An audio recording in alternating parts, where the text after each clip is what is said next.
Selamat pagi Bapak Ibu, jemaat, saudara-saudari yang dikasihi oleh Tuhan. Puji nama Tuhan, saya lihat banyak sukacita di wajah dari masing-masing kita. Mari kita siapkan hati kita untuk menyembah dan memuji nama Tuhan. Kita undang kuasa Roh Kudus untuk mengalir di antara kita.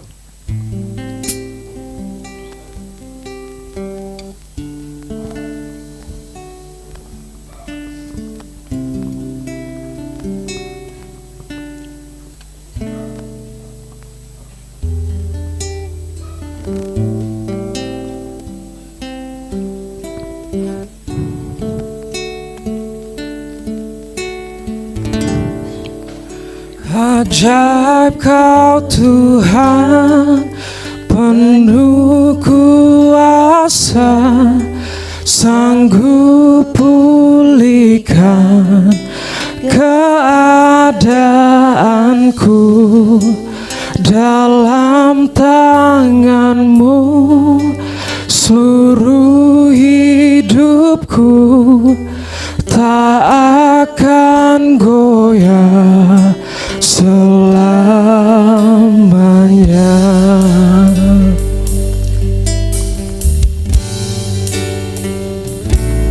Kekuatan di hidupku ku dapat dalam Yesus. Dia tak pernah tinggalkanku, setia menopangku. Berseru berharap dalam Yesus. Saya undang Bapak Ibu jemaat untuk bangkit berdiri. Ajaib Kau Tuhan, penuh kuasa, sanggup pulihkan keadaanku. Dalam tangan-Mu seluruh hidupku tak akan goyah selamanya.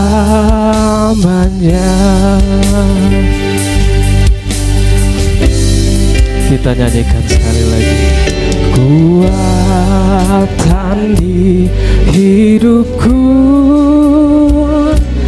ku dapat dalam Yesus. Dia tak pernah tinggalkanku, setia menopangku. Berseru berharap dalam Yesus. Ajaib Kau Tuhan, penuh kuasa, sanggup pulihkan keadaanku.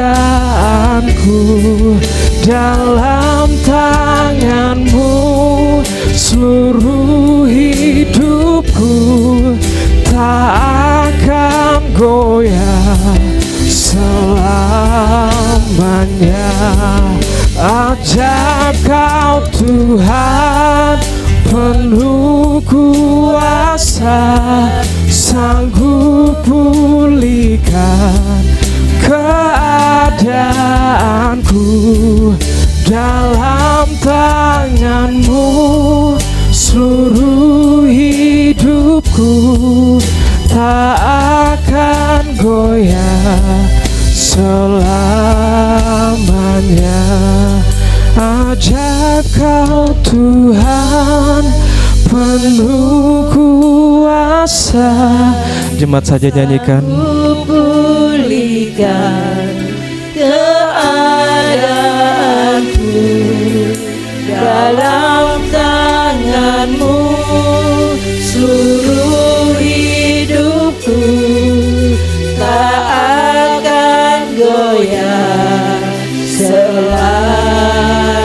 selamanya. Sekali lagi kita nyanyikan.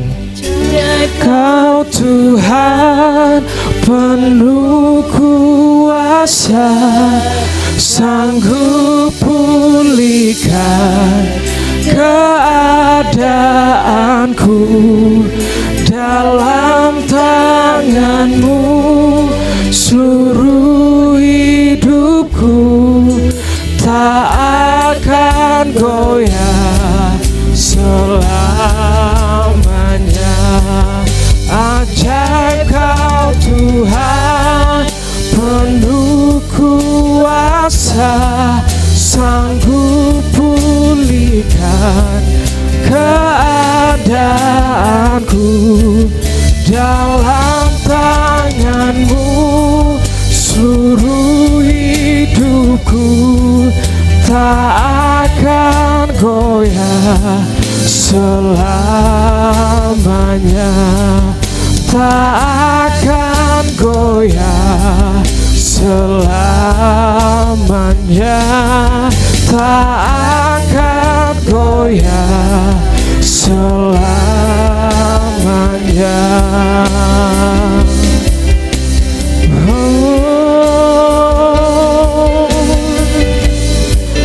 Ajaib Tuhan,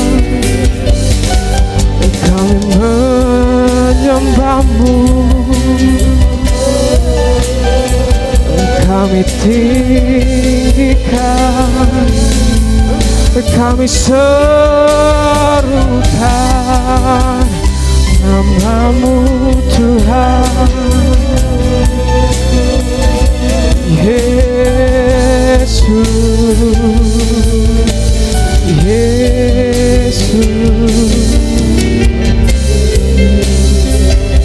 ajaib nama-Mu,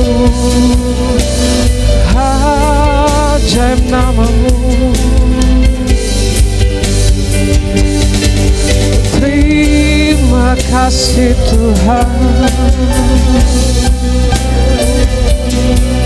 kami bersyukur, kami menyembah-Mu.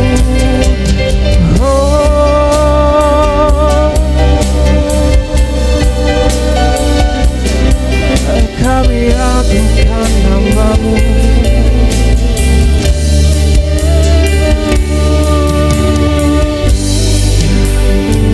Saya undang Ibu Gembala untuk memimpin kita dalam doa.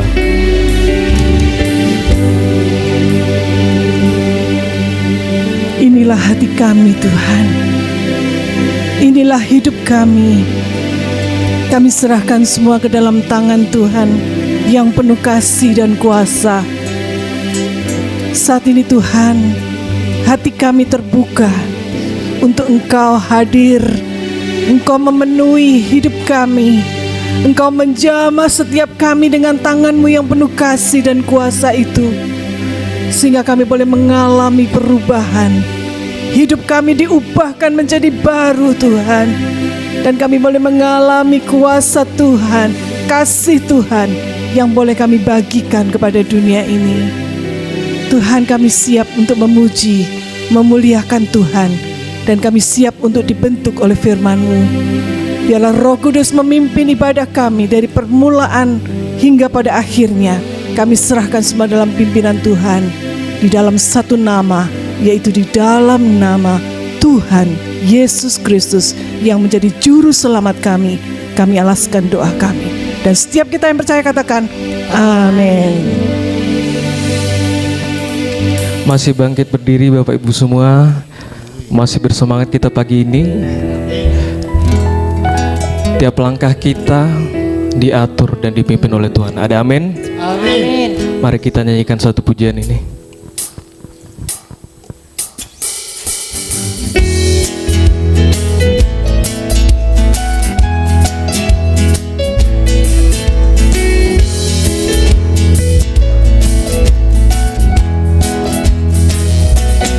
Langkahku diatur oleh Tuhan, dan tangan kasih-Nya memimpinku.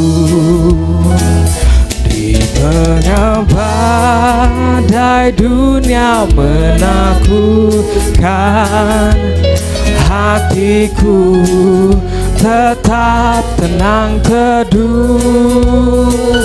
Tiap langkahku, ku tahu Tuhan yang pimpin ke tempat tinggiku dihantarnya.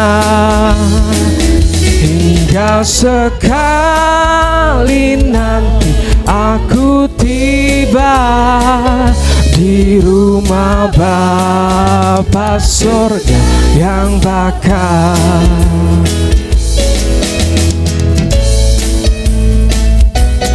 Waktu imanku mulai goyah, dan bila jalanku hampir sesat, ku pandang Tuhanku penebus dosa. Ku teguh sebab Dia dekat. Tiap langkahku, ku tahu Tuhan yang pimpin ke tempat tinggiku dihantarnya. Hingga sekali nanti aku tiba di rumah Bapa surga yang bakal. Di dalam Tuhan saja harapanku, sebab di tangannya sejahtera. Dibukanya Yerusalem yang baru, kota Allah suci mulia. Tiap langkahku, ku tahu Tuhan yang pimpin ke tempat tinggiku dihantarnya. Hingga sekali nanti aku tiba di rumah Bapa surga yang bakal. Tiap langkahku, ku tahu Tuhan yang pimpin ke tempat tinggiku dihantarnya. Hingga sekali nanti aku tiba di rumah Bapa surga yang bakal. Tiap langkahku, ku tahu Tuhan yang pimpin ke tempat tinggiku dihantarnya. Hingga sekali nanti aku tiba di rumah Bapa surga yang bakal. Di rumah Bapa surga yang bakal. Di rumah Bapa surga yang bakal. Berikan sorak-sorai yang termulia bagi Tuhan kita.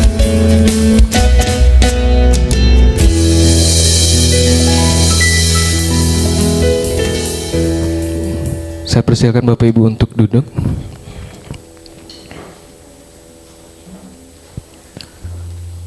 Mari kita siapkan hati kita untuk menyembah Tuhan. Kita semua percaya bahwa Tuhan penebus kita, dan kita semua tahu bahwa Allah akan selalu menolong kita. Mari kita undang Roh Kudus untuk mengalir di antara kita.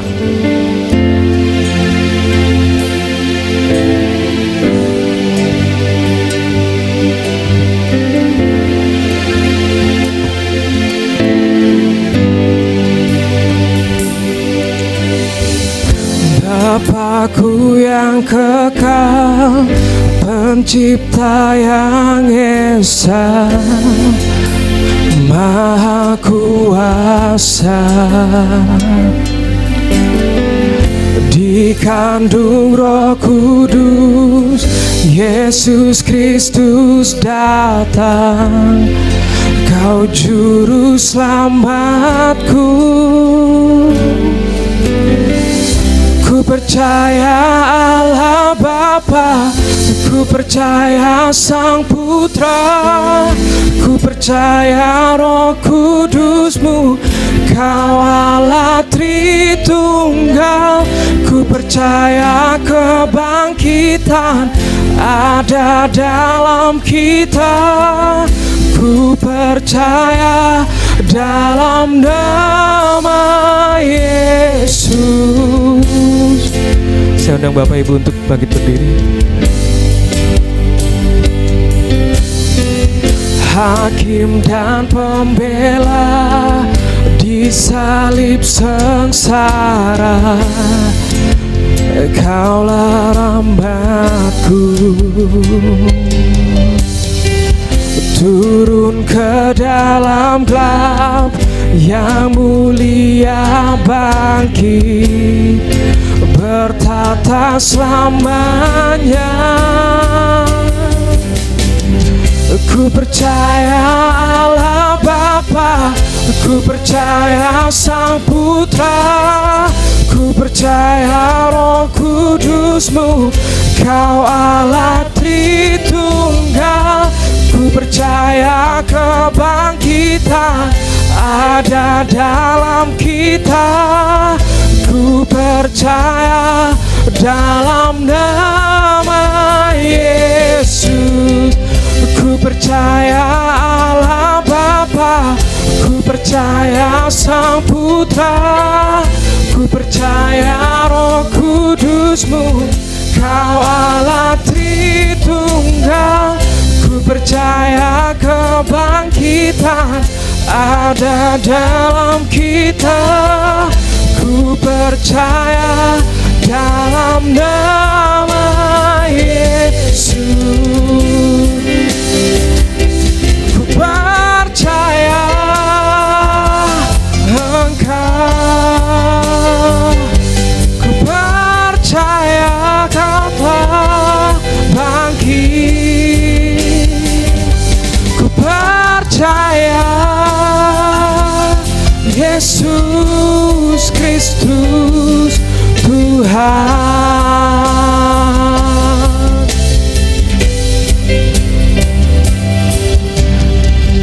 Ku percaya hidup kekal, lahirnya anak darah, orang kudus bersekutu, gereja yang kudus. Ku percaya kebangkitan waktu Yesus datang. Ku percaya dalam nama Yesus. Ku percaya Allah Bapa, ku percaya Sang Putra, ku percaya Roh Kudus-Mu, Kau Allah Tritunggal. Ku percaya kebangkitan ada dalam kita. Ku percaya dalam nama Yesus. Ku percaya Allah Bapa, ku percaya Sang Putra, ku percaya Roh Kudus-Mu, Kau Allah Tritunggal. Ku percaya kebangkitan ada dalam kita. Ku percaya dalam nama Yesus. Ku percaya dalam nama Yesus. Berikan sorak-sorai yang termulia bagi Tuhan kita.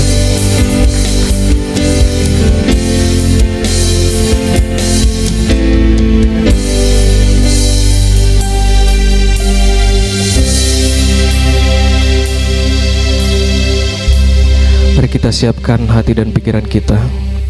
Kita mau membawakan, kita mau menyembah Tuhan satu kali lagi sebelum kita mendengarkan firman Allah.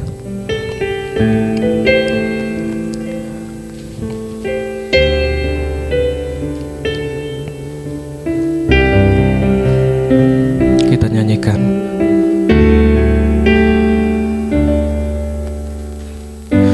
Bagaikan tanah kering yang merindukan air, demikianlah jiwaku haus akan Engkau.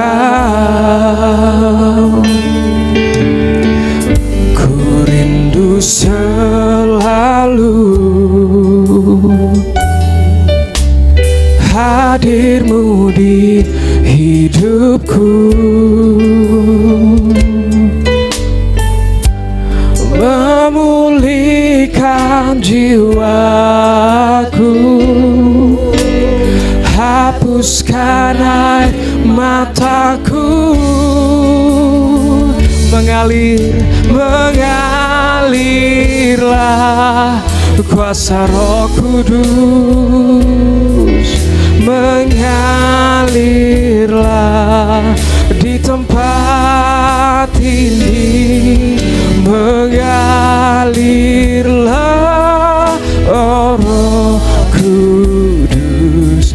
Pulihkanku, pulihkanku,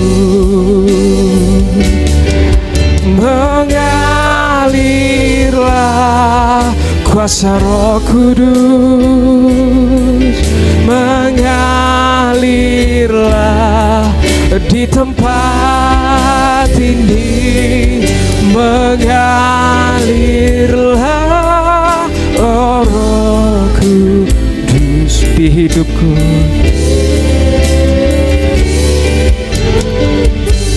Mari kita mau lebih dalam lagi.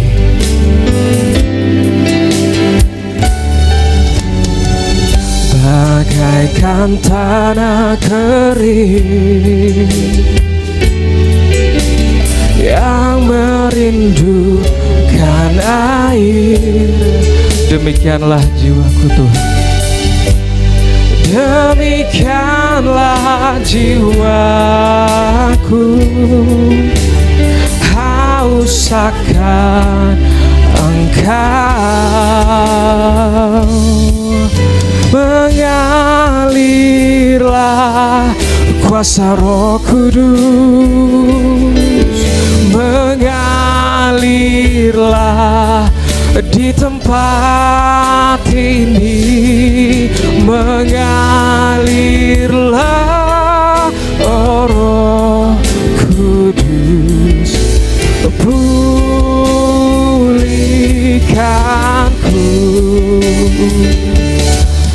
mengalirlah kuasa Roh Kudus, mengalirlah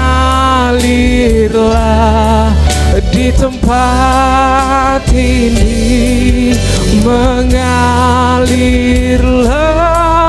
oh Roh Kudus di hidupku, di hidupku, mengalirlah kuasa Roh Kudus, mengalir di tempat ini, oh Roh Kudus. Pulihkanku, pulihkanku. Mari kita mau lebih dalam lagi. Kuasa Roh Kudus, mengalirlah di tempat ini, mengalirlah oh Roh Kudus.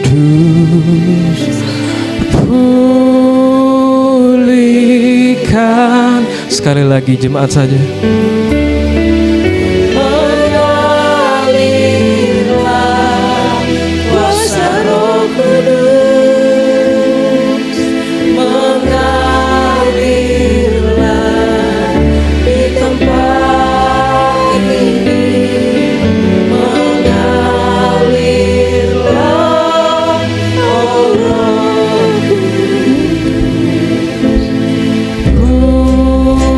Pulihkanku, mengalirlah kuasa Roh Kudus, mengalir oh di tempat ini, mengalirlah oh Roh Kudus di hidupku, hidupku, mengalirlah kuasa Roh Kudus, mengalirlah di tempat ini, mengalirlah oh Roh Kudus di hidupku, di hidupku, di hidupku, di hidupku. Saya undang hamba Tuhan yang ditugaskan untuk membawa firman.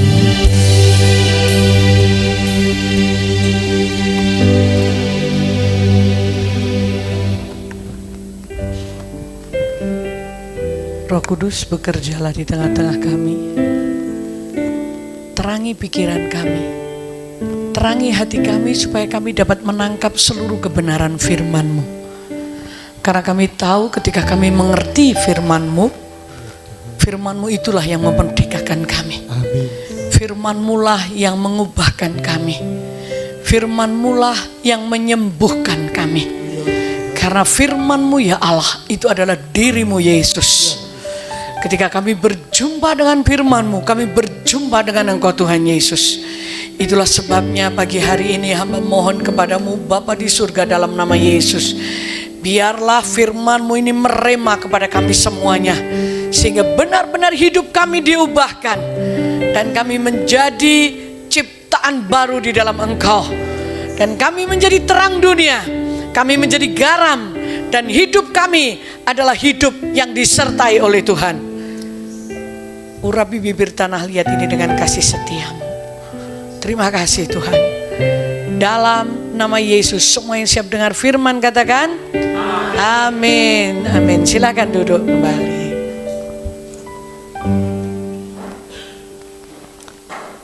Shalom saudara. Saya percaya bahwa kasih setia Tuhan ada pada kita semuanya. Saudara, saya dikasih tema tentang berbuah. Dan buah itu adalah buah roh. Saudaraku ya. Jadi bukan buah-buah roh, tetapi buah roh.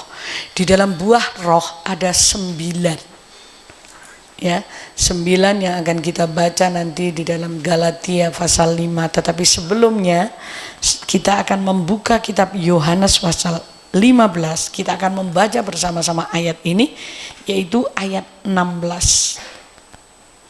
Ini perintah Tuhan langsung kepada murid-muridnya, saudaraku. Dan ini amanat yang Tuhan berikan kepada kita semuanya sampai hari ini. Yohanes 15 ayat 16 ya. Mari kita bersama-sama 2, 3. Bukan kamu yang memilih aku, tetapi akulah yang memilih kamu.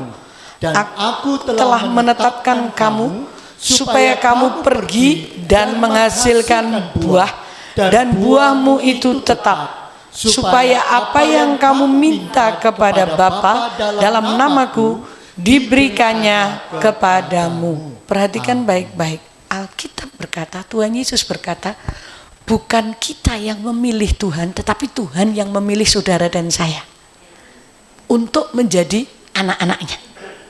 siapapun kita, latar belakang kita apapun juga, dari mana kita berasal, kalau kita ada di tempat ini berarti saudara dan saya itu pilihan Tuhan. Katakan kanan kirimu, kamu tuh dipilih Tuhan. Nah, sekarang setelah kita tahu bahwa kita dipilih Tuhan, Tuhan gak mungkin milih sesuatu asal-asalan dan tanpa tujuan. Salah. Kita dipilih Tuhan karena Tuhan punya tujuan yang besar. Dikatakan bukan kamu yang memilih aku, tetapi akulah yang memilih kamu. Dan Dia sudah menetapkan saudara dan saya untuk kita pergi dan menghasilkan buah. Itu tujuan Tuhan. Nah, ngapain kita dipilih kalau hanya untuk memenuhi bangku gereja? Ngapain kita dipilih, diselamatkan? Yesus mati di atas kayu salib menebus kita dengan darahnya yang mahal, bukan dengan emas dan perak. 1 Petrus 1 ayat 18-19. Tetapi dengan darah yang mahal, yang tidak bercacat dan bercela, Dia menebus kita. Kalau kita bisa ditebus dengan emas, yaitu di Timika aja. Itu kan pabrik emas, gunung emas itu di sana. Ya, manusia ditebus dengan emas saja. Di Afrika ada gunung berlian. Kalau manusia bisa diselamatkan dengan harta, maka Yesus gak perlu turun ke muka bumi. Tapi karena harta tidak bisa menyelamatkan manusia, maka Dia datang ke muka bumi supaya saudara dan saya tidak masuk ke neraka, tetapi kita diselamatkan. Kita mewarisi kerajaan surga. Dan bukan sekedar diselamatkan, kata Tuhan, aku sudah menetapkan. Kalau kata menetapkan itu sudah digariskan. Mau tidak mau, suka tidak suka, setiap orang yang berkata aku Kristen, aku sudah ditebus Yesus, maka saudara dan saya sudah ditetapkan untuk kita pergi dan menghasilkan buah. Makanya Tuhan Yesus berkata, pergi kamu ke seluruh dunia, jadikan semua bangsa. Orang Kristen atau murid? Halo? Murid, bukan orang Kristen. Di Manado, di Papua itu hampir 80% orang ber-KTP Kristen toh. Tapi kebanyakan bukan murid. Kalau seorang murid itu meneladani gurunya. Nah, kalau benar mereka murid, masa habis ibadah mabuk-mabuk? Tuhan Yesus gak pernah ngajarkan gitu loh gurunya. Ketika saya di Soe, saya ditanya oleh mereka. Dan mereka meminta saya untuk membuktikan bahwa kuasa Tuhan itu benar-benar ada. Dan masih berlangsung sampai hari ini. Di Soe itu air menjadi anggur. Coba bayangkan saja. Air itu pernah menjadi anggur di sana. Dan itu nyata. Sampai hari ini setiap bulan Agustus mereka masih memperingati.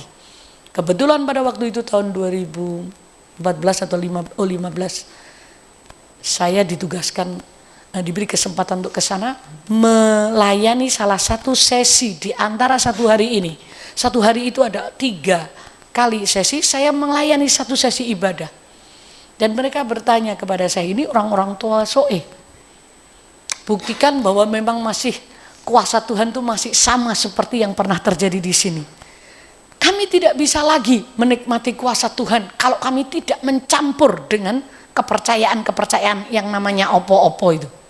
Saya bilang, loh gado-gado itu enak saudara. Itu kan campuran sayuran, ada kol, ada wortel, ada apa lagi telur. Loh itu enak. Tapi kalau kekristenan campur itu menjijikkan saudara. Saya ngomong sama mereka, mau bukti yang kayak apa? Saya berkata, akan Tuhan tunjukkan tapi dengan satu syarat. Tinggalkan semua kepercayaan yang campuran itu dan kembali kepada Alkitab. Berani, berani mereka berkata begitu. Baik, kita akan sembah Tuhan. Ketika kita sedang menyembah Tuhan, tiba-tiba telinga saya itu mendengar suara deru angin yang kuat sekali sampai di atas bagian loteng sana. Saya sudah merasa bahwa Roh Kudus bekerja dengan luar biasa. Anak-anak muda ratusan mereka di atas sana. itu seperti pusaran melanda mereka. Dan mereka mulai menikmati kuasa Tuhan. Sampai mereka tidak kuat berdiri. Mereka lari ke bawah. Akhirnya Tuhan bekerja memulihkan mereka. Dan saya berkata, mulai hari ini ambil keputusan untuk mengikut Yesus sepenuhnya. Saya tantang mereka. Yang menantang Yesus, bukan menantang saya, menantang kuasa Tuhan. Yesus masih sama dahulu, sekarang, sampai selama-lamanya. Dia tidak pernah berubah. Itulah sebabnya dia berkata, aku sudah menetapkan kamu untuk kamu pergi dan menghasilkan buah. Dan buah itu tetap, bukan rok-rok asem. Tahu rok-rok asem? Buah yang muncul sebentar, hilang. No, Tuhan berkata, buahmu itu tetap. Itu keputusan Tuhan. Kita sudah digariskan untuk menghasilkan buah. Siapapun kita, latar belakang kita, apapun juga, bagaimana keadaan kita, Tuhan gak peduli, yang jelas kita sudah ditebus. Kita semua yang ada di tempat ini sudah ditebus. Siapa yang merasa masih ragu? Saya juga gak ngerti Bu Ella, saya ini udah ditebus atau belum? Ada yang masih ragu? Gak apa-apa, saudara harus terus terang. Sehingga kita bisa melayani saudara, supaya saudara kokoh benar. Kalau engkau sudah ditebus dengan darah yang mahal, tidak ada penguasa di udara, di langit ini yang boleh menyentuh saudara dan saya. Itu janji Tuhan. Karena kita milik Yesus. Nah sekarang, apa yang harus kita hasilkan dari penebusan ini? Mari kita buka Galatia pasal yang ke-5.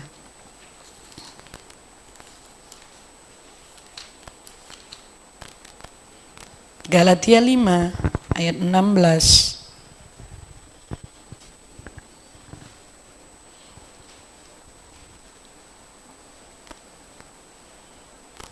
Ayat 16 sampai 26 kita bergantian.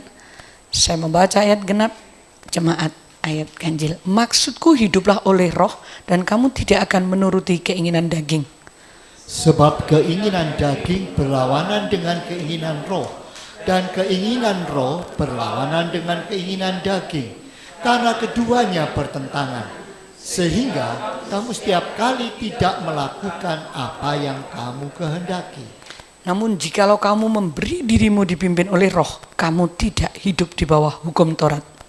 Perbuatan daging telah nyata, yaitu percabulan, kecemaran, hawa nafsu, penyembah berhala, sihir, perseteruan, perselisihan, iri hati, kemarahan, kepentingan diri sendiri, percekcokan, perpecahan, kedengkian, kemabukan, pesta pora, dan sebagainya. Terhadap semuanya itu, ku peringatkan kamu seperti yang telah kubuat dahulu, bahwa barang siapa melakukan hal-hal yang demikian, ia tidak akan mendapat bagian dalam kerajaan Allah. Namun buah roh ialah kasih, sukacita, damai sejahtera, kesabaran, kemurahan, kebaikan, kesetiaan, kelemah lembutan, penguasaan diri. Tidak ada hukum yang menentang hal-hal itu. Mereka yang menjadi milik Kristus telah menyalibkan daging dengan segala hawa nafsu dan keinginannya. Jikalau kita hidup oleh roh, baiklah hidup kita juga dipimpin oleh roh. Dan janganlah kita gila hormat, janganlah kita saling menantang dan saling mendengki. Kembali ke PowerPoint, perhatikan baik-baik apa yang kita baca hari ini. Ketika saudara membaca ayat ini, saya membaca ayat ini rasanya enggak mungkin kita bisa melakukannya. Karena dikatakan bahwa kalau kita hidup menurut daging, maka kita akan berlawanan atau melawan hidup dalam roh. Sedangkan dalam hidup dalam daging itu saudara bisa membaca di situ. Perbuatan daging nyata, percabulan, kecemaran, hawa nafsu, perselisihan, iri hati, kepentingan diri sendiri, dan lain sebagainya, kemabuan, pesta pora. Bukankah itu disodorkan tiap hari? Halo? Dan bagaimana caranya kita berkata tidak? Bagaimana caranya kita bisa hidup di dalam menghasilkan buah roh? Saudaraku. Sedangkan perbuatan daging itu nyata tiap hari.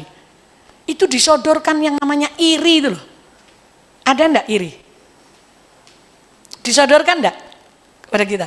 Perselisihan, perpecahan, pesta pora, kemabuan, kedengkian. Itu hampir isi dunia semuanya kayak gitu. Dan itu disodorkan kepada orang-orang Kristen. Saudaraku, ketidaksetiaan. Kalau buah roh isinya kesetiaan. Zaman sekarang ini susah cari orang setia. Di antara 1000 belum tentu satu loh saudara yang namanya setia. Setia itu berarti tetap pada tempatnya, sekalipun gak enak, sekalipun susah, sekalipun berat, itu namanya setia. Makanya ini kesetiaan itu komitmen suami istri. Apa ada tuh suami istri itu yang baik terus gitu? Berapa banyak yang sudah menikah di sini? Saya tanya, adakah yang sudah menikah ini selama menikah tidak pernah merasa sakit atau disakiti pasanganmu? Ada? Hah? Pasti enggak ada lah. Oh, yang paling menjengkelkan, yang paling menyakitkan itu orang yang paling dekat dengan kita kok. Orang yang kita cintai kok. Makanya kalau jauh lama, kangen apa? Kangen diajak ribut. Nah, saya kalau melihat orang sudah tua, terus pasangannya mungkin meninggal, terus saya tanya, pengen nikah lagi enggak? Kalau mau nikah lagi aja. Wah enggak Bu Ella. Loh, kalau kamu enggak nikah lagi tuh enggak ada teman yang diajak ribut loh. Kan dulu kamu udah biasa ribut sama pasanganmu. Sepi loh nanti. Kita punya teman suami istri itu kan untuk diajak ribut, saudaraku. Diajak ribut, diajak ngobrol, diajak adu argumen. Kalau enggak punya pasangan enggak ada yang diajak adu argumen. Emang orang lain, ketika kita ngajak adu argumen orang lain, kita mau menang sendiri, ditinggal sama mereka. Tapi bagaimana pasangan suami istri? Nggak bisa ditinggal, tinggal gimana kalau sudah terikat selamanya. Dan perjanjian ini dibuat di depan Tuhan, bukan manusia. Nah, buah roh itu saudaraku, diberikan kepada kita. Kita ini harus menghasilkan buah roh. Next berikutnya, bagaimana caranya? Supaya kita bisa menghasilkan buah roh. Terus? Nah, ada dua hal yang akan saya sampaikan. Gak ada kekuatan lain. Saudara mau bertapa, saudara mau puasa, gak akan bisa menghasilkan buah roh. Hanya ini, menurut ayat 16, hiduplah oleh roh. Kalau kita tidak hidup oleh roh, maka yang muncul dalam hidup kita adalah daging kita. Itulah sebabnya kita memerlukan Roh Kudus dalam hidup kita. Roh Kudus hidup oleh roh itu menurut Roma 8. Saya tuliskan, kita membacanya perbandingannya Roma 8 ayat 9 dan 11. Itu hidup oleh roh. Roh Kudus itu harus tinggal di dalam diri kita. Perhatikan, rohku bukan rokok kudus. Roh Kudus harus tinggal di dalam diri kita. Supaya kita hidup oleh roh. Perbandingannya Roma 8 ayat 9, saya membacanya begini. Namun kamu tidak hidup dalam tabiat daging, melainkan dalam roh. Jika memang roh Allah tinggal di dalam kamu. Saya baca TB2 ya. Namun jika orang tidak memiliki roh Kristus, ia bukan milik Kristus. Makanya kalau saudara mau hidup oleh roh, maka saudara harus meminta Roh Kudus itu untuk tinggal di dalam diri kita. Ketika Roh Kudus itu tinggal dalam diri kita, maka dia memberi kekuatan kepada kita, memampukan kita untuk mengalahkan keinginan daging. Karena tabiat daging ini membawa kebinasaan. Saya tanya jujur jawab, kalau kamu ditampar yang paling relevan menurut pikiran kita, bagaimana? Hah? Bagaimana? Balas. Itu relevan menurut pikiran kita. Itu hukum Taurat, gigi ganti gigi, mata ganti mata. Siapa menghilangkan nyawa orang, maka nyawanya harus dihilangkan. Itu hukum Taurat loh. Tetapi di dalam Yesus, kalau kamu ditampar pipi kanan, berikan pipi. Baca gampang, melakukan. Kepalamu keluar bintang 7 itu. Coba pikirkan. Ketika kita ditampar, terus kita harus memberikan yang satunya supaya genap tamparan itu.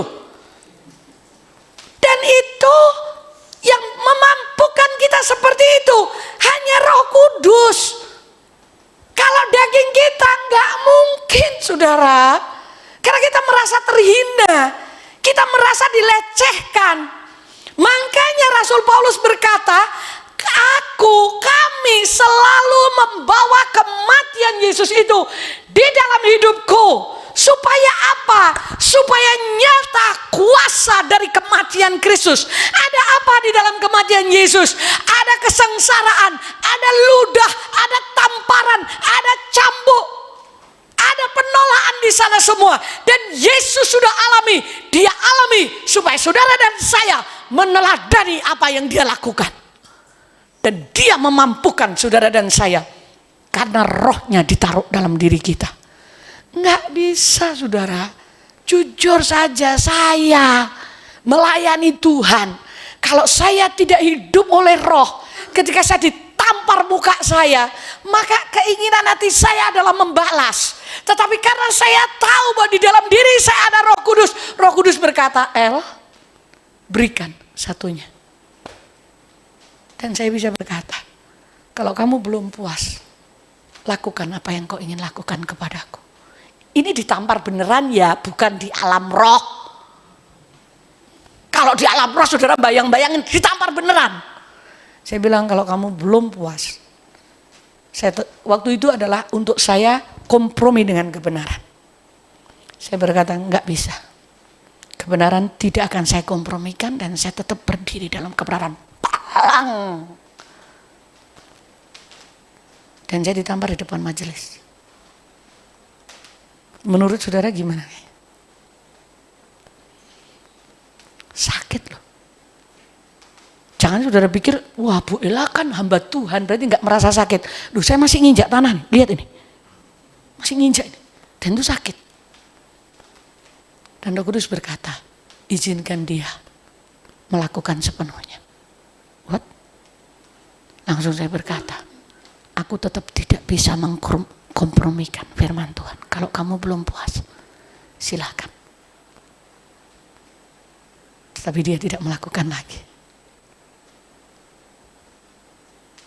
Emang saudara pikir saya nggak normal? Loh, saya masih normal. Saya masih makan tempe Malang tuh enak, berarti kan normal.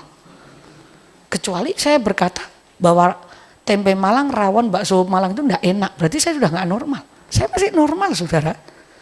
Tapi saya tahu orang yang seperti ini bukan sekedar saya mengizinkan firman Tuhan itu berlaku untuk hidup saya. Kalau kamu ditampar pipi kanan, kasih pipi kiri. Tapi Roma 12 berkata, berkatilah orang yang menganiaya kamu. Sekali waktu dia kekurangan uang. Dan Tuhan ngomong kepada saya, yang di tabunganmu, karena dia pinjam yang di tabunganmu, lepaskan. Di tabungan kami berdua 625.000 dan dia membutuhkan 600.000. Kami lepas 600.000. Di tabungan saya tinggal 25.000. Saudara pikir saya orang gila? Loh, saya orang waras loh. Tapi bagaimana saya bisa melakukan itu? Kecuali Roh Kudus ada di dalam diri saya. Enggak bisa. Saya ngaku jujur. Enggak mampu saya. Hanya Roh Kudus yang tinggal di dalam diri kita. Roma berkata, setiap orang yang menjadi milik Kristus berarti roh itu ada di dalam kita. Banyak orang tidak menyadari. Kenapa banyak orang Kristen itu lebih sadar rokok kudus daripada Roh Kudus? Lah saya kan jadi bingung. Tanya kanan kiri, kamu sadar enggak dalam dirimu ada Roh Kudus? Coba, apa jawaban mereka? Bagaimana jawabannya? Saya nggak ingin tahu siapa yang menjawab, tapi saya dengarkan saja, saya tak menghadap sana. Bagaimana jawabannya, saudara? Sebelah kanan kirimu sadar enggak bahwa ada Roh Kudus? Halo, saya pengen jawaban yang keras. Sadar apa enggak? Adakah sebelah kanan kirimu yang kurang sadar dia lagi pingsan? Kalau engkau sadar ada Roh Kudus dalam hidupmu, engkau tidak akan dengan sengaja memilih dosa. Karena ada Roh Kudus dalam diri kita. Dikatakan kita ini dipimpin oleh Roh Allah. Yang namanya hidup oleh roh itu berarti kita menyediakan diri kita dipimpin oleh Roh Allah. Maksudnya bagaimana? Ya semua semua hal yang kita hadapi yang tidak sama dengan firman, ya jangan diambil, jangan dilakukan. Maksudnya gitu loh saudara. Ini namanya kita dipimpin oleh Roh Allah. Oke? Ketika kita mengendarai, kita dipimpin oleh rambu-rambu. Benar? Di jalan itu loh, ada rambu-rambu. Kalau sampai ada verboden, jangan saudara langgar. Nah ini kebanyakan, wah aku pengen cepet. Verboden dilanggar, diterjang dengan kecepatan maksimal. Dan di depan ada jembatan yang putus. Saudara sudah terlanjur pakai gas. Shoot, ngeremnya blok. Masuklah ke jurang. Tadi sudah ada verboden, tapi kita langgar. Nah ini namanya kita kalau mau dipimpin oleh Roh Allah, lakukan apa yang Tuhan mau. Saya kasih catatan tuh Roma ayat 14. Semua orang yang dipimpin Roh Allah adalah anak Allah. Kayak anak kecil tuh dipimpin. Dipegang tangannya ketika nyebrang.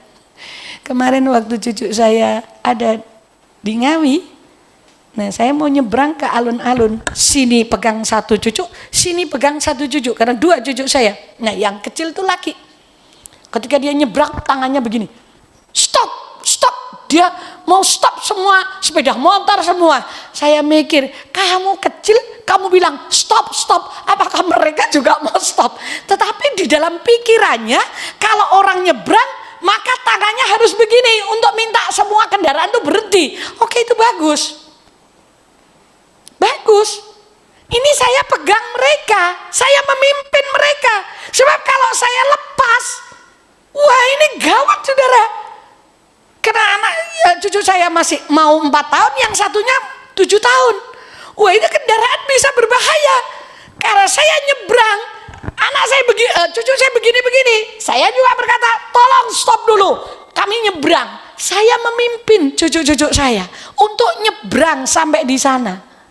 Roh Kudus memimpin saudara dan saya untuk nyebrang sampai kita ke tempat perhentian yang Tuhan sediakan. Roh Kudus itu mimpin kita. Jadi kalau saudara jalan buntu, saudara nggak ngerti apa yang harus dibuat. Masuk kamar sebentar. Waduh bola kamar nggak bisa tak pakai karena di kamar ribut. Masuk kamar mandi. Itu paling aman. Nggak ada teman di kamar mandi kan? Oke? Nggak mungkin tuh saudara bawa teman di kamar mandi. Kecuali suami istri mau mandi, beda lagi. Namanya mau kita sudah kepepet, nggak ada tempat. Masuk kamar mandi. Oh saya pernah melakukannya. Masuk kamar mandi, saya berteriak kepada Tuhan saya, Tuhan tolong aku. Saya diam di kamar mandi 3 menit. Dan saya merasakan jamahannya. Dan dia menerangi pikiran saya. Untuk saya tahu apa yang harus saya ambil langkahnya. Itu loh hebatnya Roh Kudus. Roh Kudus tidak gitu. Gak akan dia memberikan hikmat, gak akan nuntun. Lucu ya orang Kristen sudah puluhan lebih dari 10 tahun gak pernah dipimpin oleh Roh Kudus. Loh, lah saya tanya, lah kok jadi Kristen 10 tahun lebih tidak pernah dipimpin oleh Roh Kudus, kok dipimpin oleh siapa? Hah? Kita dipimpin oleh siapa? Oleh diri kita sendiri. Sesat. Diri kita itu menyesatkan saudara, karena kita lemah, kita ini terbatas. Hanya Yesus yang sanggup melakukannya dalam hidup kita. Makanya kita dipimpin oleh Roh Kudus. Karena keinginan roh itu berlawanan dengan keinginan daging. Saya tanya, ketika ada di dalam hatimu tiba-tiba ada perkataan berdoa. Di tanganmu ada HP yang game. Mana yang kita turuti? Kita berdoa atau nge-game? Anak muda? Karena ini banyak anak muda loh. Hah? Ya kalau ibu-ibu yang tua kan sudah nggak nge-game, masak, bikin apa lagi, kerja. Saya tanya, ketika di hatimu tiba-tiba ada perkataan berdoa, dituruti berdoa atau cari duit kerja? Jujur saja. Hah? Oh ini bukan malam kudus kan? Nah ini namanya kita menuruti keinginan daging. Kita tidur jam 11 malam, jam 12 lebih 10, tiba-tiba kayak kita tuh terbangun. Dan ada muncul di hati kita doa. Terus kita lihat jam. Aduh, jam 12 malam. Besok saja ya Tuhan, aku bangun jam 4 pagi bisa kok.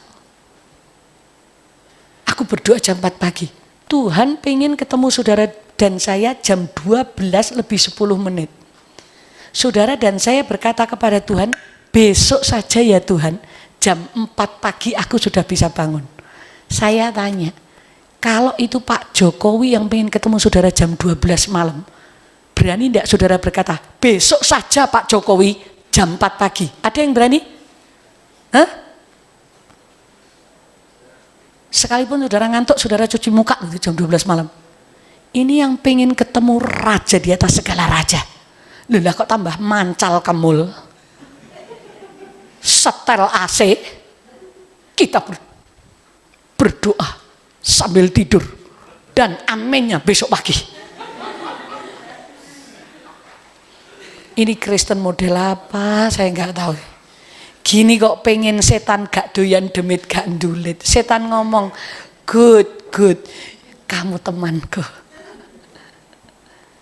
Karena ketika orang Kristen berdoa, setan ketakutan. Karena doa itu adalah satu-satunya jalan, fasilitas yang Tuhan sediakan untuk kita bersentuhan dengan Tuhan, masuk ke surga.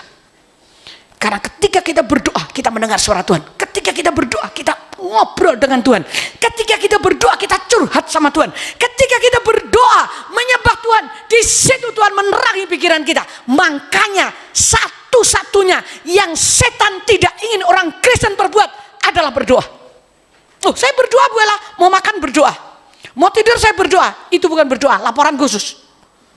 Kalau kamu tidak berdoa, maka nyanyian sekolah minggu akan berlaku. Kelinciku amat lucu, matanya bulat, telinganya panjang, tapi sayang gak bisa sembahyang. Sama dengan orang Kristen makan tidak berdoa, karena kamu tidak pernah mengucap syukur kepada Tuhan. Itu saja. Kenapa kita anak saya, cucu saya bertanya kepada saya, Oma, kenapa ketika kita mau keluar kita harus berdoa? Karena opanya begitu mau naik mobil kita berdoa dulu. Mau main naik mobil, setiap mau naik keluar dari rumah berdoa dulu. Ya cucu saya yang besar ininya udah jalan. Kenapa kita harus berdoa? Ya, karena kita enggak tahu di jalan itu tiba-tiba ada kecelakaan, ada orang jahat. Ketika kita berdoa berarti kita minta Tuhan melindungi kita. Oh, oke. Selesai. Itu anak kecil. Nah, ini yang tua-tua kayak gini nih yang udah dewasa ganteng-ganteng, sekolah kuliah dikasih tahu. Loh, lah kok nggak butuh Tuhan? Untung nggak ada di sini ya. Nggak ada yang ngaku. Saudara, perhatikan, kita hidup oleh Roh. Kita lepas dari hukum Taurat. Karena hukum Taurat itu nggak ada seorang pun yang bisa melakukan hukum Taurat. 10 hukum dilanggar 1, berarti kita melanggar semuanya.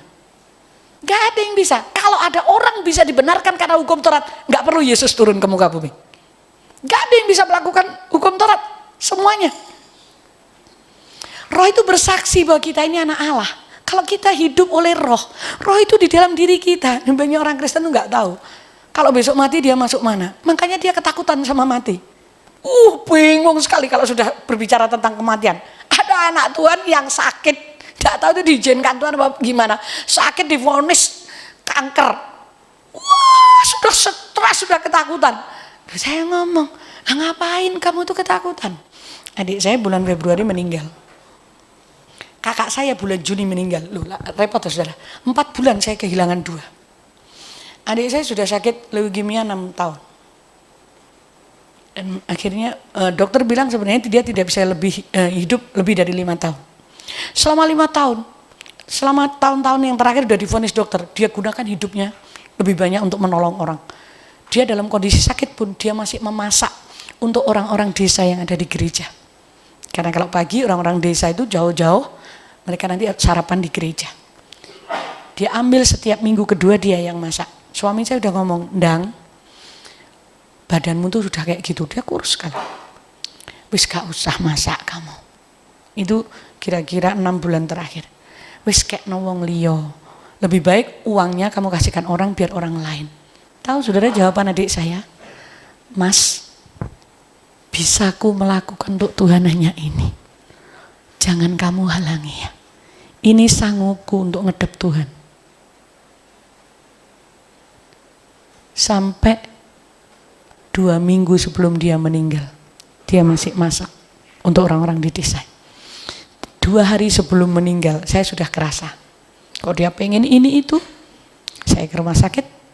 Karena rumah sakit kan sudah angkat tangan, paling cuma dikasih anti nyeri.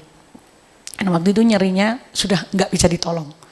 Saya minta tolong kepada jemaat yang ada di Malang akan kirim morfin yang ditempel di dada itu. Nah itu lagi dikirim. Karena saya lihat kesakitan adik saya. Tapi tahukah saudara, dia ngomong sama saya, Mbak, aku tak berangkat ya. Aku udah gak tahan. Aku udah pengen ketemu Tuhan. Aku pengen lepas dari semuanya ini. Aku titip anakku. Dia punya anak cuma 1. Nanti kalau aku kembali ke Tuhan, aku lepas dari semuanya. Tolong anakku ini. Terus saya ngomong, enak men kue nitip-nitip ke aku untuk ngopeni anakmu. Aku yo nitip sebelum kamu berangkat. Tak kasih catatan saudaraku. Kamu nanti lek ketemu Tuhan, tolong ngomong sama Tuhan. Nomor 1 ini, nomor 2 ini, nomor 3. Banyak sekali titipan saya. Dia ngomong, lalilah aku. Jiwamu fisikmu lali, tapi rohmu pernah mendengar apa titipan saya. Ya saya memang, karena kalau dia ketemu Tuhan kan langsung muka ke muka. Nah saya kan masih ada selubung. Saya ngomong, wengko ketemu Tuhan, langsung dulu ngomong sama Tuhan. Yang terakhir saya ngomong, Tuhan, jangan terlalu lama Tuhan datang. Karena kalau Tuhan terlalu lama, saya takut tidak ada yang selamat. Karena dunia daging ini disodorkan. Adik saya berkata, aku ngerti betapa beratnya kamu. Tapi tak sampaikan ke Tuhan. Jadi dia mau meninggal itu dalam kondisi sukacita saudaraku. Dalam kondisi siap. Besoknya jam 9 pagi dia masih makan nasi pecel. Jam 11 kurang 1/4 dia koma. Jam 4 kurang 5 menit dia meninggal. Dalam koma itu saya masih bicara sama dia. Orang koma itu nggak bisa respon dengan kata-kata, tapi air matanya masih keluar loh. Saya ngobrol tuh, wes kamu berangkat toh, aku udah rela. Tapi ingat ya, saya ngomong, sampai no pesanku, sebab aku butuh banget aku. Saya ngomong gitu. Dan dia berangkat dalam sukacita. Saya kehilangan. Tetapi saya tahu, dia sudah lepas dari daging yang menyiksa dia. Kita nggak perlu takut mati. Karena kita sudah tahu bahwa kita ini anak Allah.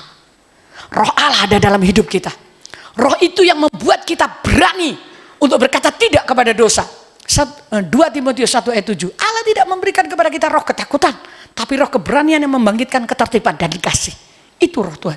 Kalau dalam dirimu ketakutan masih menghantui dirimu, bertanyalah kepada Tuhan. Tuhan, tolong aku untuk menyadari bahwa Engkau ada dalam diriku. Ini kebanyakan orang Kristen tuh kayaknya buka mata, tetapi pingsan. Gak nyadari bahwa ada roh Tuhan yang ada dalam hidupnya. Ini yang pertama. Yang terakhir, yang kedua, berikutnya. Nah, bagaimana caranya kita supaya dipimpin oleh roh Allah?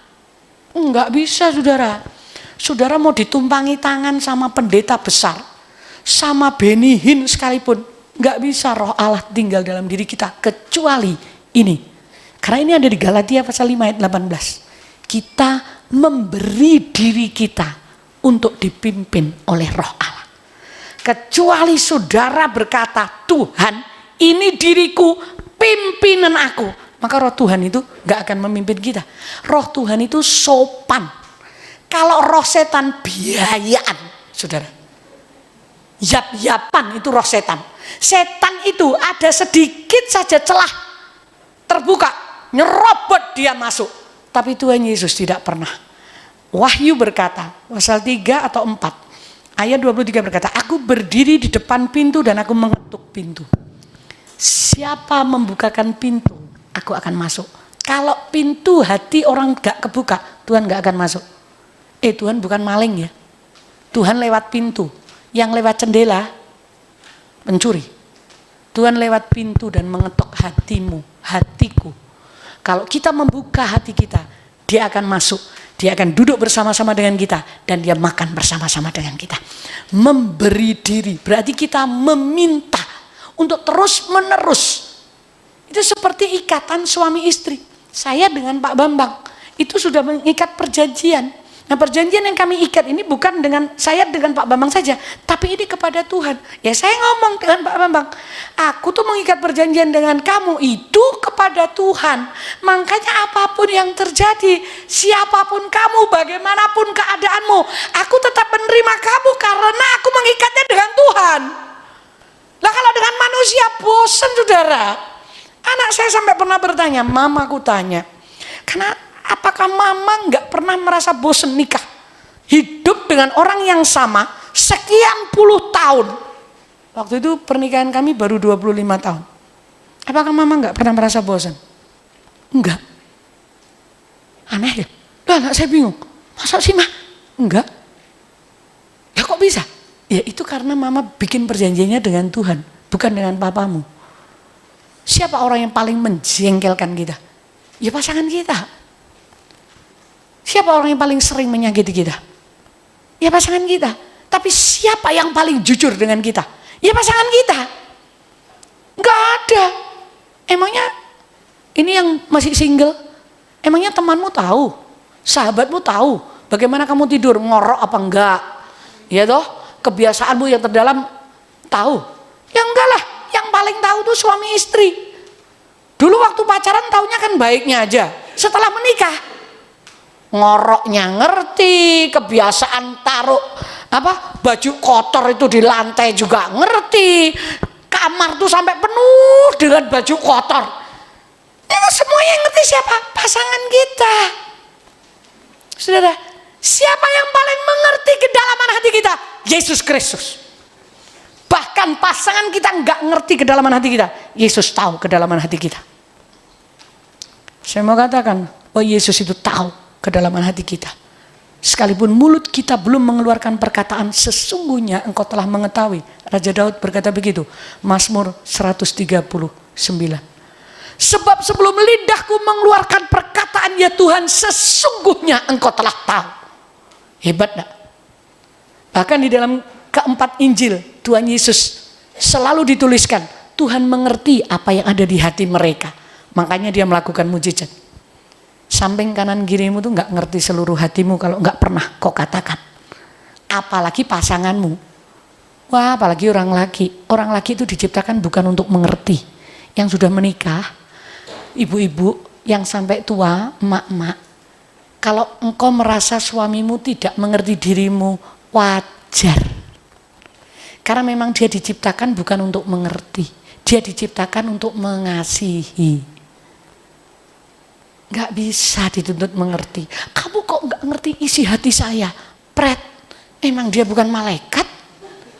Gak akan ngerti lah. Sedangkan saya aja ngomong belum tentu dia ngerti. Apalagi yang gak ngomong. Gak mungkin ngerti. Suamimu bukan malaikat, ibu-ibu. Bukan malaikat. Harus ngomong. Kok ngomong 2 kali aja belum tentu dia ngerti. Apalagi enggak ngomong. Tapi Bu Ella, saya ingin surprise. Ya ngomong aja, aku ingin surprise. Tapi enggak enak Bu Ella. Enggak enak ataupun enak, ya harus dimakan. Orang memang itu sudah perjanjian, mau diapain? Gak ada kata-kata. Ya bayangin saja. Saya punya suami Pak Bambang kan berkhotbah di sini. Pak Bambang tuh orangnya cuek is the best. Kalau untuk keluarga, untuk saya. Tapi kalau untuk jemaat, kepala dikasih. Dan memang dia hidupnya seperti itu dari dulu. Dia tidak pernah memperhatikan dirinya sendiri. Makanya dia tidak perhatikan saya dan anak-anak. Karena dia tercetak lahir seperti itu, dididik seperti itu. Nah, sekali waktu ternyata banyak perubahan akhir-akhir ini. Saya punya diabetes. Papa saya yang mewarisi. Saya baru tahu kira-kira 3 tahun ini. Saya olahraga, jadi saya terhindar dari diabetes. Nah, sejak COVID kan nggak boleh olahraga di luar. Saya nggak bisa aerobik. karena lutut saya. Jadi saya nggak olahraga.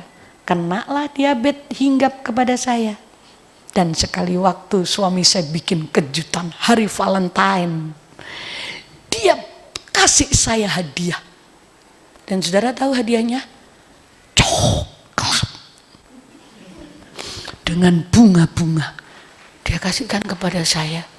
Saya bingung. Saya terima, saya ngomong, terima kasih ya. Kok kamu sekarang perhatian? Itu keajaiban. Tapi dibalik terima kasih. Tapi kamu enggak pengen tuh aku masuk rumah sakit. Dia kaget. Loh kok bisa? Karena kalau kamu suruh makan ini semuanya, maka besok pagi aku masuk rumah sakit. Habis itu coklat Silver Queen ada 12 biji. Nah kalau saya makan Silver Queen 12 biji, alamat besok saya masuk rumah sakit. Thank you ya. Tapi please, coklatmu mau tak bagikan ke anak-anak Sunday School. Saya minta izin. Ya gak mungkin tuh saya makan itu. Oh berarti Bu Ella tidak menanggapi kasih. Ngawur. Bukan. Saya besok masuk rumah sakit saudara makan coklat Silver Queen 12 biji. 12 saudara, bukan 1. Nah kalau saya tiap hari harus makan itu, alamat gula saya bisa naik. Saya sudah kontrol gula saya. Tidak pernah di atas 200. Saya makan masih semua saya makan. Tetapi semuanya serba sedikit. Tapi kalau saya harus menghabiskan coklat segitu banyak, nanti dulu saya nggak mau mati konyol. Saya ngomong kepada dia.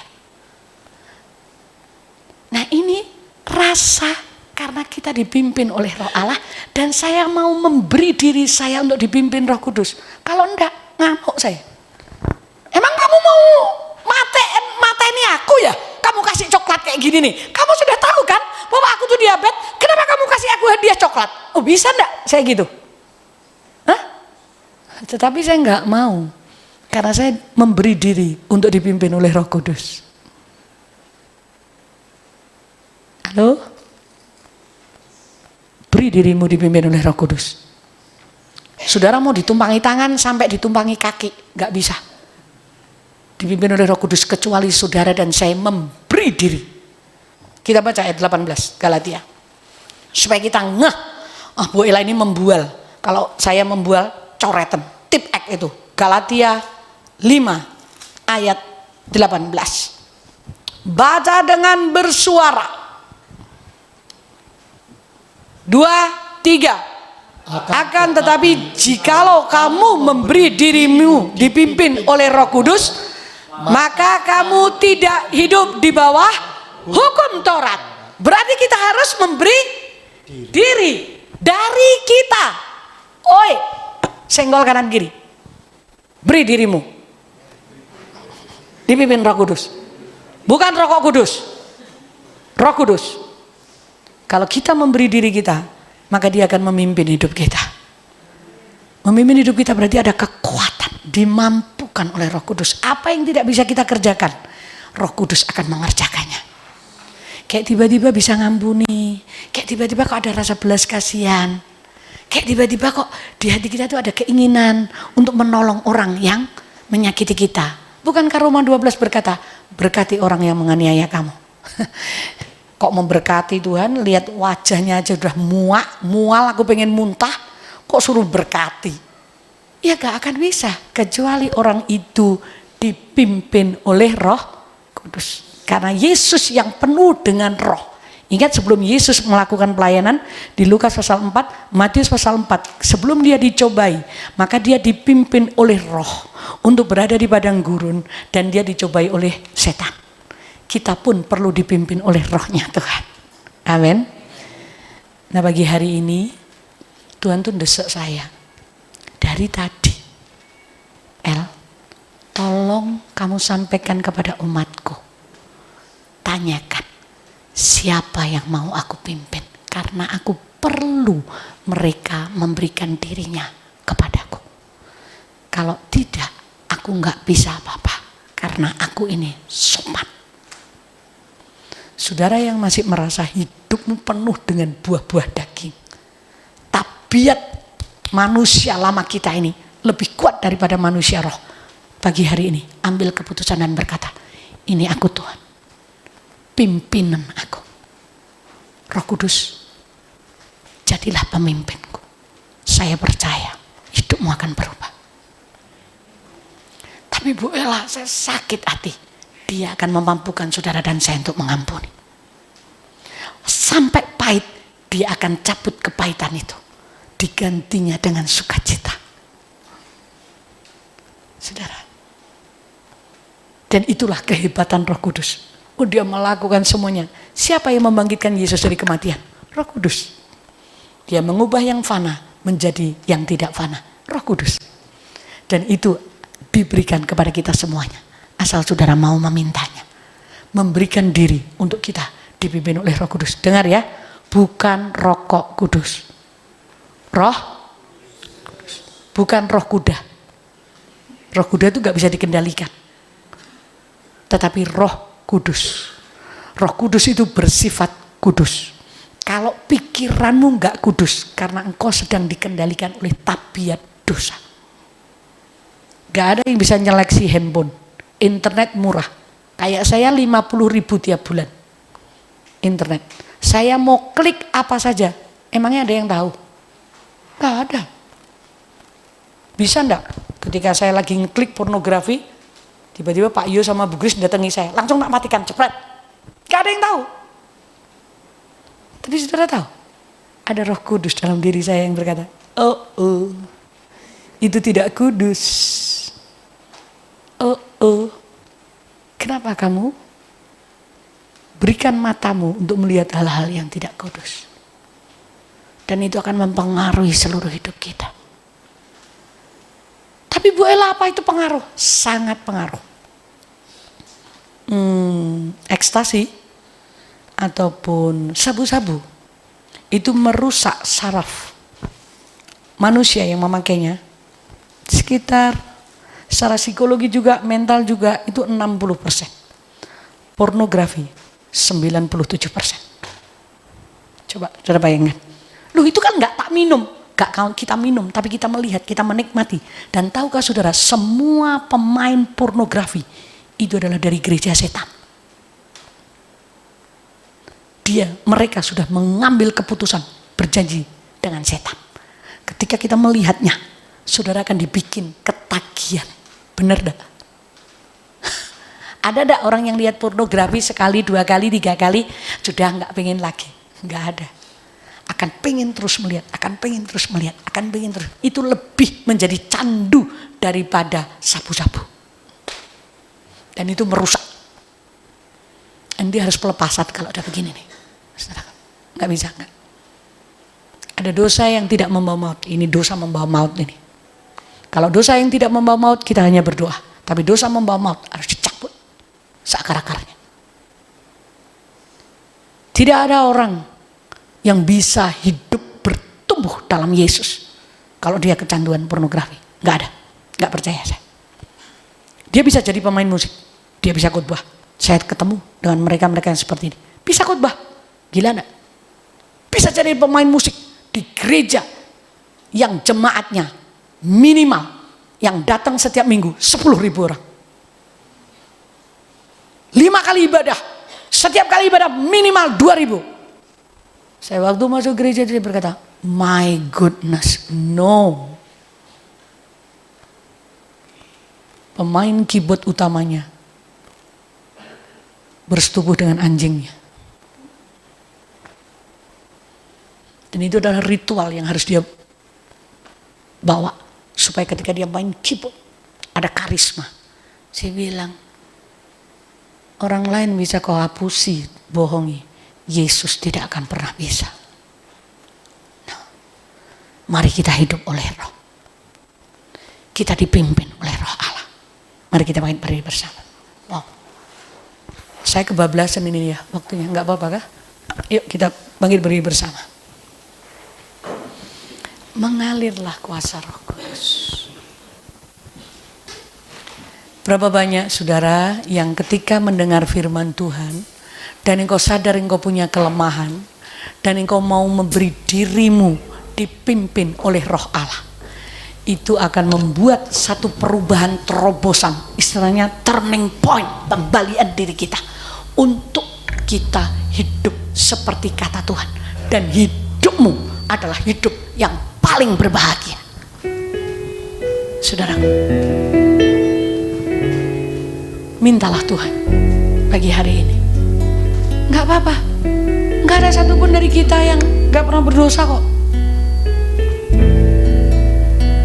Saya dulu ketika saya sebelum lahir baru, saya kecanduan buku pornografi. Habis yang ngasih saya pengerja gereja, saya pikir ya gak berdosa. Tapi buku zaman dulu gak ada gambarnya, hanya buku komik. Kalau yang 50 tahun ke atas tahu, itu buku detektif.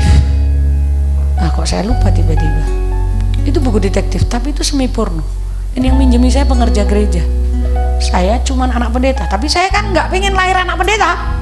Saya nggak bisa memilih, saya lahir dari siapa.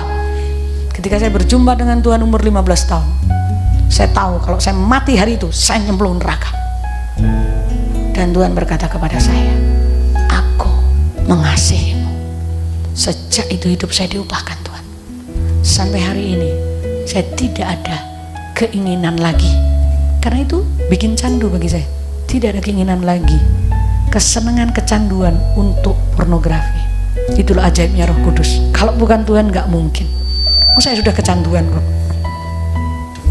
Anak pendeta masuk neraka, hebat dan masuk Guinness Book itu di alam kekekalan kalau sampai seperti itu.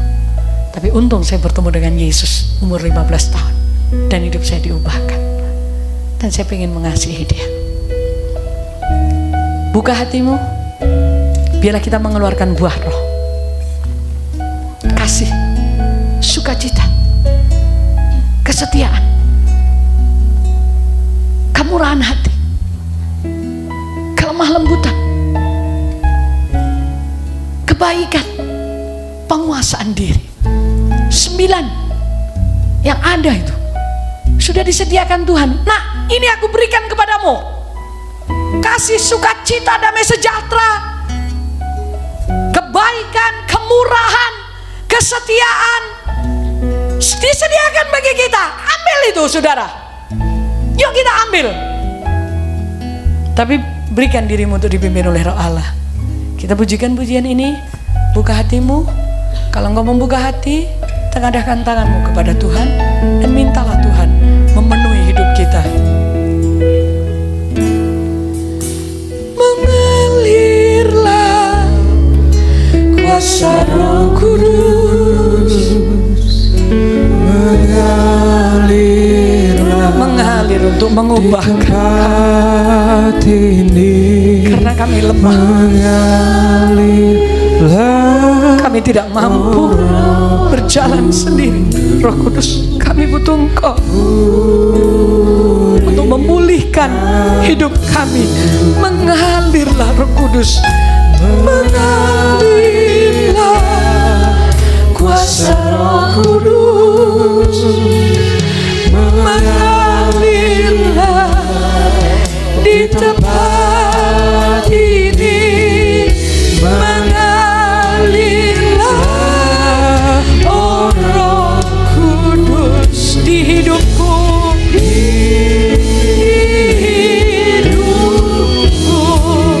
mengalirlah, mengalirlah kuasa Roh Kudus, mengalirlah di tempat ini.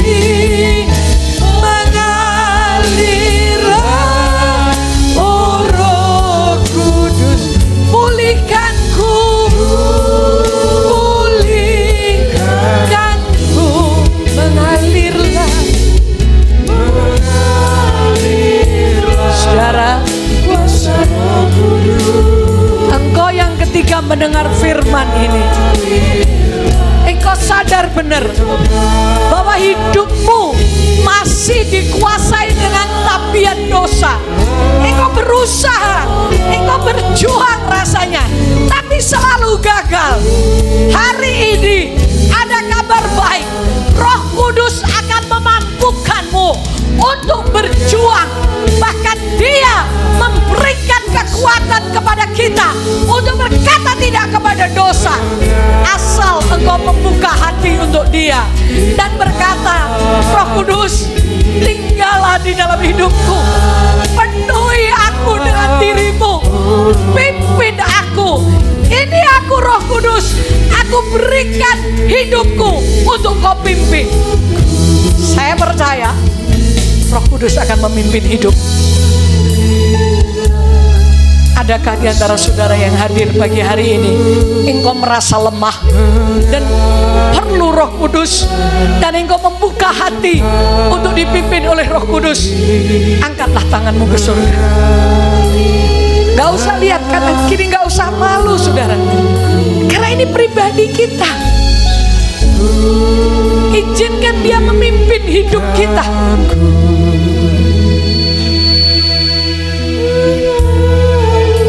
Tuhan, lihatlah setiap tangan yang diangkat kepadamu, setiap hati yang diangkat kepadamu pagi hari ini. Engkau tahu kelemahan kami masing-masing. Saudara yang mengangkat tangan, berbicaralah kepada Roh Kudus. Ini aku dan pegang tanganku, Roh Kudus. Harus ada dari diri kita. Dia akan memegang tanganmu, dia akan memegang hidupmu. Sejak saudara berkata, pimpin aku Roh Kudus. Kalau engkau berada di deretan bangku yang dalam, bisakah saudara pindah ke pinggir, entah sebelah kanan atau kiri? Saya akan datangi saudara dan saya akan berdoa buat saudara. Kau yang mengangkat tangan yang ada di tengah, berdiri di tengah, pindah ke pinggir. Pujian tetap dinaikkan. Saya akan datang kepada saudara. Saya akan berdoa buat saudara. Saya hanya saluran.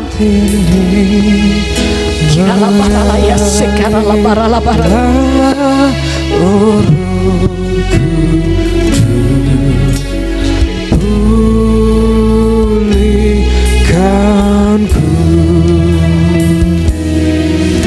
mengalirlah kuasa Roh Kudus, mengalirlah di tempat ini, mengalirlah Roh Kudus di hidupku, mengalirlah kuasa Roh Kudus, mengalirlah di tempat ini, mengalirlah Roh Kudus, pulihkanku, mengalirlah kuasa Roh Kudus, mengalirlah di tempat ini, mengalirlah Roh Kudus, pulihkanku,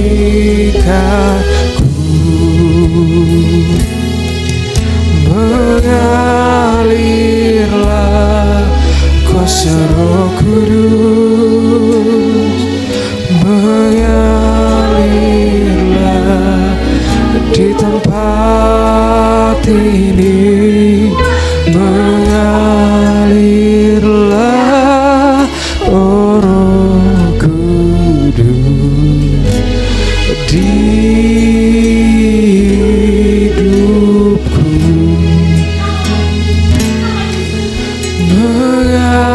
mengalirlah kuasa Roh Kudus, mengalirlah di tempat ini, mengalirlah Roh Kudus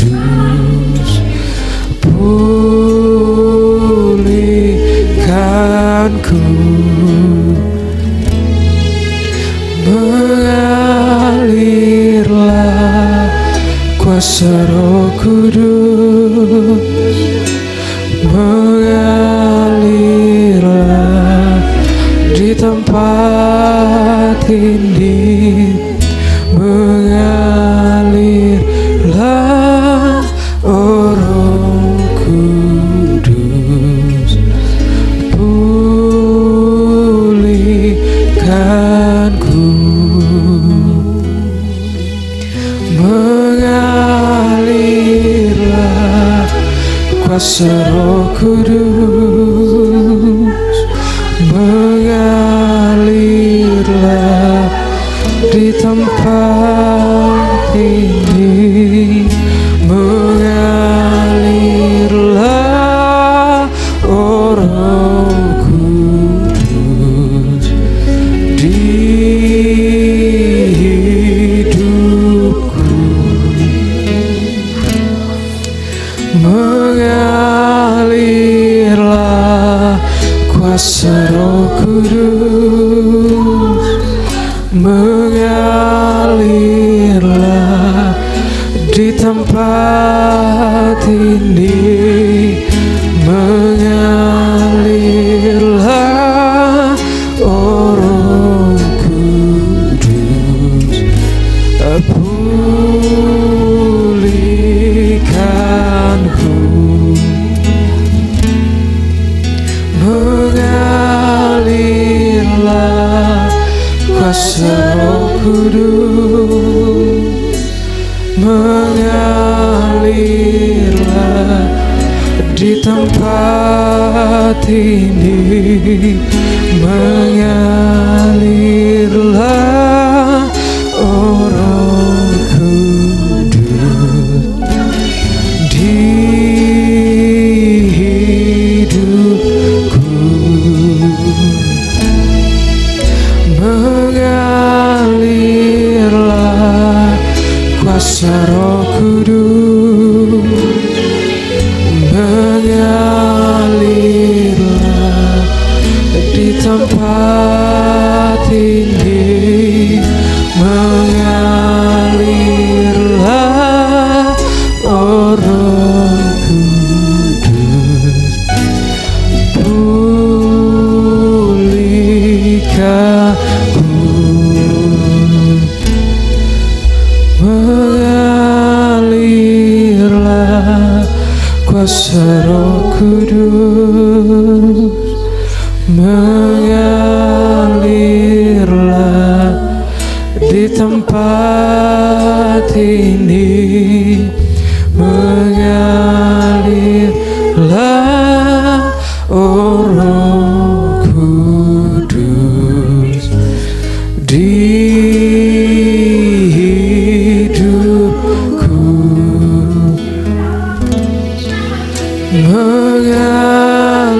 mengalirlah kuasa Roh Kudus, mengalirlah di tempat ini, mengalirlah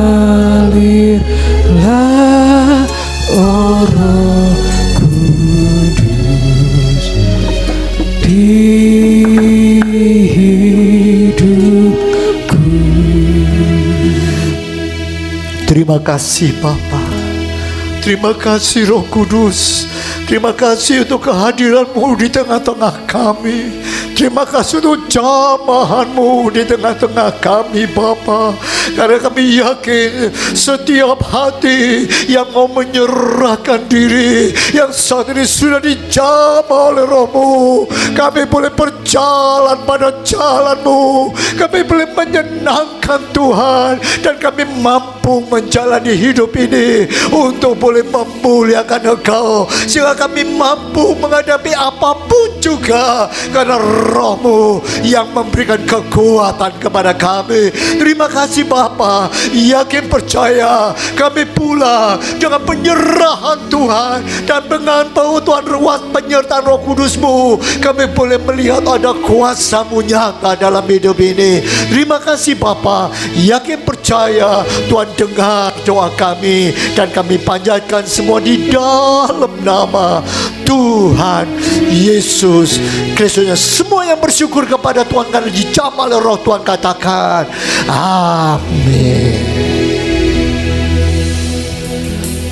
Puji Tuhan, jemaat yang dikasih Tuhan, sebentar lagi kita akan mempersiapkan persembahan kita. Mari kita berdoa. Bapa kami yang ada di surga, sebentar lagi Bapa kami akan memberikan persembahan kami. Kiranya Engkau menyertai persembahan yang akan kami berikan Bapa, agar persembahan kami bisa jadi berkat bagi pekerjaan-pekerjaan Tuhan di muka bumi ini. Terima kasih Bapa, kami serahkan doa ini ke dalam tangan-Mu. Amin.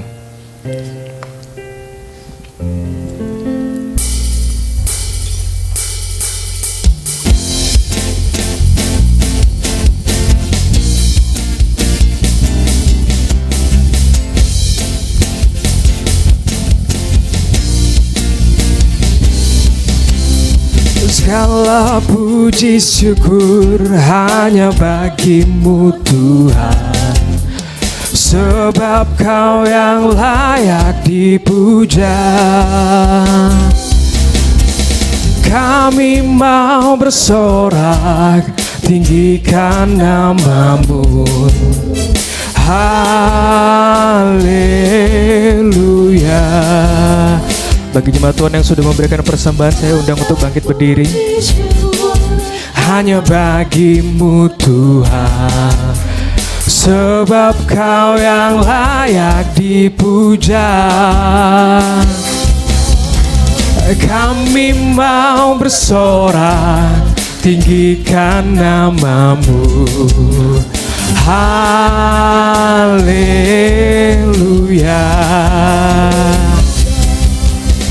Soraklah haleluya, soraklah haleluya, haleluya.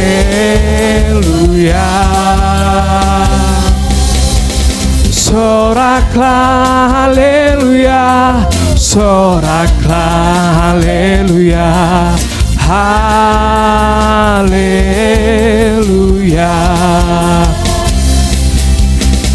Soraklah haleluya, soraklah haleluya, haleluya.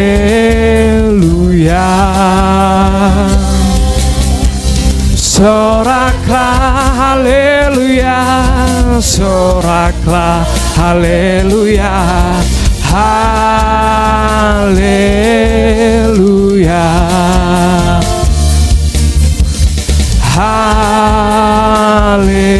Haleluya,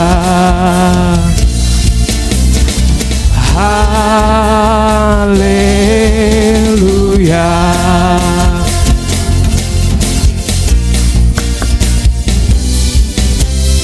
Saya undang Bapak Yohanes untuk memimpin kita dalam doa. Terima kasih Bapa. Inilah penyerahan diri kami kepadamu Bapa. Kami ingin bersorak, kami ingin memuji, kami ingin meninggikan Tuhan. Karena Engkau yang memimpin hidup kami, Engkau yang memampukan kami. Itu sebanyak sembali Tuhan kami menyerahkan hidup kami. Terimalah persembahan kami menjadi sebuah bau dupa yang harum di hadapan-Mu, sehingga boleh melebarkan dan membesarkan kerajaan-Mu. Terima kasih Bapa, terima kasih. Saat ini Tuhan kami mau menyerahkan seluruh kehidupan kami dalam tangan-Mu. Kami teringat untuk saudara kami yang memerlukan dukungan doa. Tuhan jamah mereka satu demi satu. Mereka yang sakit, mereka yang sedang bergumul dengan kehidupan, dengan mata pencaharian, dengan pekerjaan, dengan keluarga. Kami serahkan mereka semua di dalam tangan-Mu. Kami juga menyerahkan mereka yang membutuhkan dukungan doa untuk Tuhan persoalan-persoalan yang mereka hadapi. Mari Tuhan jamah kehidupan mereka. Yakin percaya Tuhan dengar doa kami. Yakin percaya kami pulang dengan kekuatan daripada Tuhan. Terima kasih Bapa, terima kasih. Dan sebentar kalau kami pulang, kami rindu Tuhan Kau tetap menyertai kami. Itu sebabnya saudaraku sekalian, arahkanlah hatimu dan tanganmu kepadanya. Pulanglah dan terimalah berkat Allah.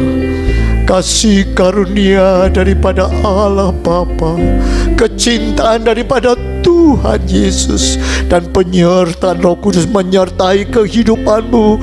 Pulanglah sekarang, terimalah berkat Allah di dalam nama Tuhan Yesus Kristus yang diberkati Tuhan. Katakan amin. Sebab Tuhan melindungi, Tuhan menyinari dengan wajah-Nya, memberi kasih karunia, damai sejahtera. Tuhan Yesus berkati. Sebab Tuhan melindungi, Tuhan menyinari dengan wajah-Nya, memberi kasih karunia, damai sejahtera. Tuhan Yesus berkati. Memberi kasih karunia, damai sejahtera. Tuhan Yesus berkati.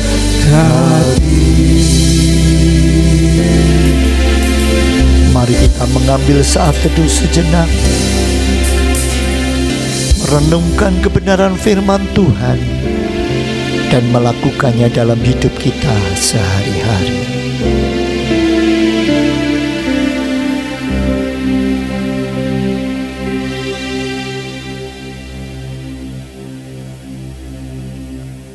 Amin. Silakan saudara duduk kembali. Puji nama Tuhan.